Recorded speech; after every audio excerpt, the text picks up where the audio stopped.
ড্রামার শুরুতে আমরা আমাদের হ্যান্ডসাম মেল লিড সেক্রেটারি লিনকে দেখি।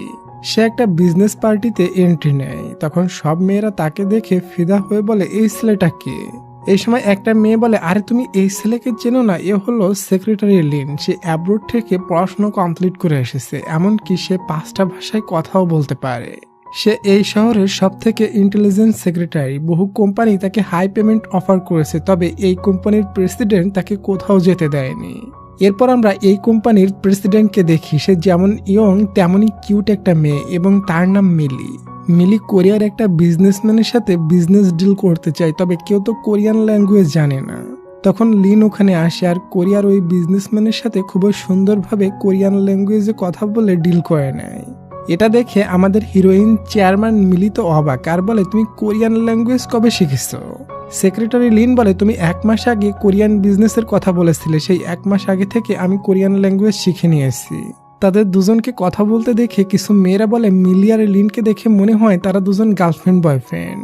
এটা মিলি শুনতে পায়, তবে তাতে কান দেয় না, বরং লিনের হাত ধরে বলে, চলো আমরা আগে মিটিংয়ে অ্যাটেন্ড করি, এরপর পার্টিতে আসবো। এটা বলে তারা দুজন মিটিংয়ে অ্যাটেন্ড করতে চলে যাচ্ছিল। মিলি বলে, আমাকে দেখতে কেমন লাগছে? লিন বলে, প্রতিবারের মতো অনেক সুন্দর লাগছে। এটা শুনে মিলি মোটিভেট হয়ে মিটিংয়ে চলে যায়।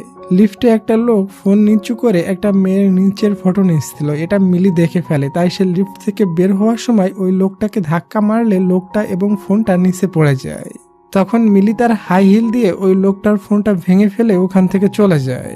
লিন বিষয়টা বুঝতে পারে আর লোকটাকে ঠান্ডা মাথায় বলে, তোমাকে নতুন ফোন কিনে দেওয়া হবে। এরপর দেখি মিলি মিটিং করছিল আর লিন এদিকে একসাথে বহু কাজ করছিল এবং মিলির জন্য কফিও রেডি করছিল। তখন তাকে কেউ কল করে বলে, একটু পর আমি দেশে ফিরছি, ফ্রি থাকলে আমাকে নিতে এয়ারপোর্টে এসো। লিন বলে, তুমি কোনো চিন্তা করো না, আমি ঠিক সময়ে ওখানে চলে আসব। এরপর মিলি লিনের বানানো কফিটা খায় আর তখন সে তার পাস্টের কথা কল্পনা করে। লিন প্রথম যখন তার কাছে জবের জন্য এসেছিল তখন লিন বলেছিল, প্লিজ আমাকে 1 বছরের বেতন আগেই দিয়ে দেন। এটাতে মিলিও রাজি হয়ে গিয়েছিল। লিন তার দিকে তাকিয়ে স্মাইল করছিল। তখন মিলি বলে, হাসছো কেন? লিন বলে, আমি যখন কোনো সুন্দর কিছু দেখি তখন স্মাইল করি। যাই হোক, মিটিং শেষ করার পর মিলি আর লিন দুজন পুনরায় পার্টিতে যায় এবং তারা দুজন কাপল ড্যান্স করে। ড্যান্স করতে করতে মিলি লিনকে বলে, তুমি সবকিছু অনেক সুন্দর করে ম্যানেজ করে নাও। তুমি 3 বছর ধরে আমার সেক্রেটারি হয়ে আসো, কখনো আমাকে ডিসঅ্যাপয়েন্ট করনি। তখন লিন নরম গলায় বলে, প্রেসিডেন্ট মিলি, আপনি নতুন করে একটা সেক্রেটারি খুঁজে নেন, আমার মনে হয় আর এই জব করাটা হবে না। এটা শুনে মিলি তো পুরাই শকড হয়ে যায়। বাসায় গিয়েও তার ঠিকমতো ঘুমিয়ে আসছিল না এসব ভেবে।